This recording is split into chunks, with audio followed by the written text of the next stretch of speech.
Achei um imóvel barato no leilão. Será que vale a pena? No vídeo de hoje eu vou explicar exatamente quais os riscos que você está tomando quando decide arrematar um imóvel que está muito barato.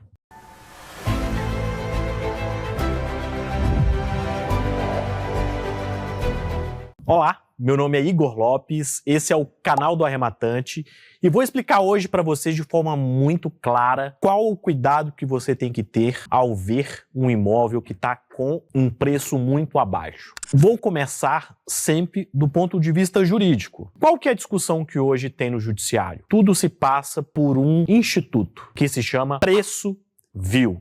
O que é preço vil? É um imóvel ser arrematado por um preço que a lei entende como ilegal. A lei do procedimento de leilão extrajudicial prevê o seguinte: o primeiro leilão vai ser o valor do contrato atualizado e o segundo leilão o valor do saldo devedor. Então, por exemplo, o imóvel em 2015 estava por 300 mil, em 2026 atualizou, vale 800 mil. Então, a primeira praça vai ser por 800 mil. A segunda praça, pelo contrário, vai ser o saldo devedor, que vamos dizer que é 300 mil reais. Então, você está comprando um imóvel que, em tese, vale 800 mil por 300 mil reais.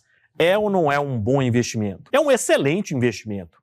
A questão é, será que isso é legal? Será que vale a pena assumir esse risco?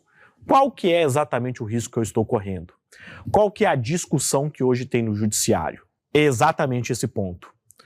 De um lado, a lei do procedimento de leilão extrajudicial e do outro lado o Código de Processo Civil, o Código Civil. O que tem a ver um com o outro? O Código de Processo Civil, ele disciplina o leilão judicial. Nada fala sobre leilão extrajudicial. E lá tem vários dispositivos, que eu cito dois deles, que é o seguinte: o imóvel não pode ser vendido por preço abaixo de 50%. E segundo, o imóvel tem que ir a leilão com o seu preço de mercado. E é exatamente esse ponto. E esse é um exemplo que eu dei, inclusive, em outro vídeo. Por exemplo, o imóvel, o valor atualizado dele é 800 mil reais. Só que o banco, ele não vai lá na época do leilão fazer uma avaliação de novo no imóvel. Então pode ser que ele esteja, por exemplo, valendo 1,5 milhão. Construir um shopping, uma padaria, isso e aquilo, a pessoa fez uma reforma, não sei. Simplesmente o imóvel vale 1,5 milhão de reais. Só que ele está indo pela primeira praça por 800 mil. Só isso, e eu falo como advogado do devedor e também do arrematante. Já cansei de conseguir eliminar e ganhar processo simplesmente porque a primeira praça, o imóvel foi para leilão por um preço que não é o valor de mercado. Recentemente, aqui em Belo Horizonte, um caso no Buritis, o imóvel estava indo para leilão na primeira praça por 300 mil reais e na segunda praça por 120 mil reais. Eu, na mesma hora como investidor, também como eu sou, ia lá e ia fazer um lance. E teve um tanto de lance. E nesse caso eu estava pelo devedor. Inclusive, essa cliente, em reunião, chegou assim para mim: Igor, eu sei que você advoga para os dois lados. O que eles vão alegar contra o meu caso? E eu expliquei tudo para ela. O que tinha ocorrido no caso? Essa cliente tinha feito uma ampla reforma. Inclusive, até a metragem do imóvel tinha aumentado. Estava, inclusive, averbado na prefeitura. A avaliação do imóvel era 900 mil reais. E ele tinha lance de 117 mil reais nesse caso. Ou seja, o imóvel ia ser arrematado por 117 mil reais e ele valia 900 mil. E aí, a gente ajuizou a ação e no dia seguinte saiu a liminar suspendendo o leilão, porque a gente deixou claro que o imóvel estava indo para o leilão tinha duas nulidades bem claras.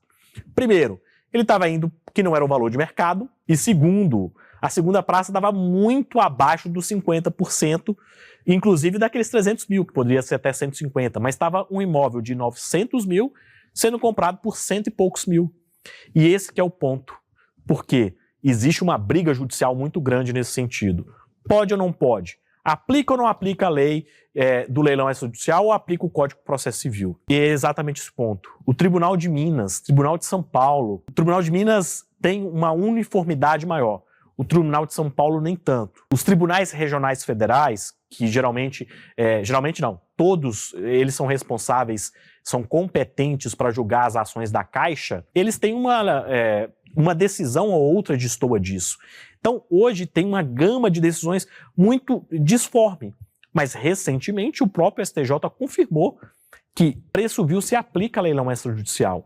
Então, tomem muito cuidado ao ver um imóvel que o valor dele está muito abaixo do valor de mercado. Esquece novamente essa questão de arrematante de boa-fé.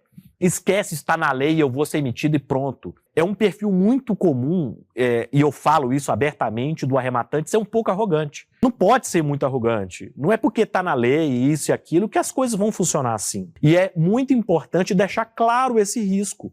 Porque o que adianta você fazer isso, contratar isso e aquilo, fazer o lance, e lá na frente isso ser anulado? Então, tomem cuidado. A minha recomendação sempre é, todos os imóveis que estejam abaixo do valor de 50%, analisem com mais cuidado. Se for venda direta, aí está ainda mais claro que o risco é menor, mas não deixa de ter risco. Se é um leilão normal, principalmente se for um leilão judicial, é muito difícil passar.